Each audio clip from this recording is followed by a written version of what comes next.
तो क्या vaginal cyst के लिए ये काम करेगा? किसी भी तरीके के सिस्ट, हम कैंसर तक का प्रोग्राम रन करते हैं, जहां पे कि शुरुआत में छोटे गांठें, सिस्ट, इस तरीके की चीजें भी गुल्म ही है, और आगे जाके वो जब बॉडी बिल्कुल ही खराब हो जाती है, जब अनकंट्रोल हो जाता है, तो वो कैंसर की स्टेट भी है।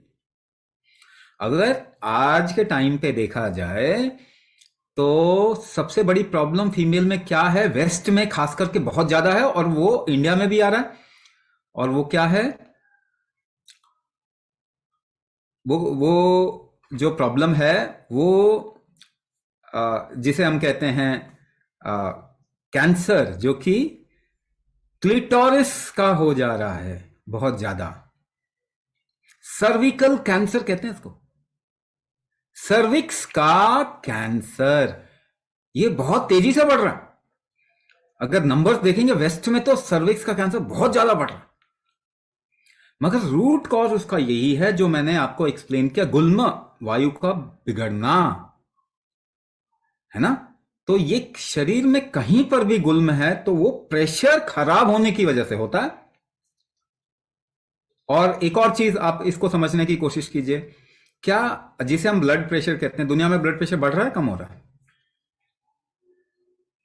बढ़ रहा है। तो प्रेशर आर्किटेक्चर खराब हो रहा है ह्यूमन बॉडी का, ये समझना पड़ेगा। ये अलग अलग तरीके से खराब होता है, इसको अलग अलग नाम दे सकते हैं, मगर नाम देने से ये ठीक नहीं हो रहा, ये बढ़ रहा है। तो प्रेशर आर्किटेक्चर आप ठीक कर सकते हैं केवल प्रेशर के थ्रू ही, कोई और तरीका नहीं है। मेडिसिन के थ्रू तो खराब हो रहा है। तो ये किसी भी तरीके के सिस्ट पे काम करेगा। पहली बात तो वो जो जड़ है ना, उसको खत्म करेगा। हाँ, हम आपको ये भी बोल रहे हैं कि अगर इफ यू चूज सर्जरी, अगर आप चूज करते हैं कि सर्जरी की तरफ भी जाते हैं, तो क्या होगा, दोबारा होने के चांस खत्म हो जाएंगे कुंभक करने से। और दूसरा क्या होगा, सर्जरी का जो नुकसान है वो आप झेल जाएंगे, यानी वो नुकसान इतना नहीं होगा। तो ये जरूरी है। ज्यादा छोटे सिस्ट और इस तरीके की चीजें नेचुरली ठीक हो जाती हैं, उसके लिए आपको कुछ और करने की जरूरत नहीं होती।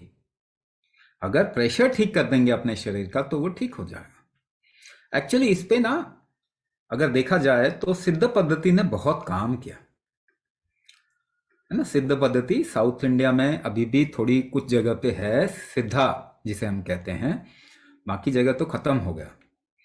तो सिद्ध पद्धति ने गुल्म पे बहुत काम किया, और बल्कि वो तो ये कहते हैं कि ऊर्ध्वगत वायु या गुल्म जो है किसी भी बीमारी का कोर इशू है, जड़ है। सारी बीमारियों का जड़ गुल्म होता है, और कुंभक से किसी भी तरीके का गुल्म ठीक होता है।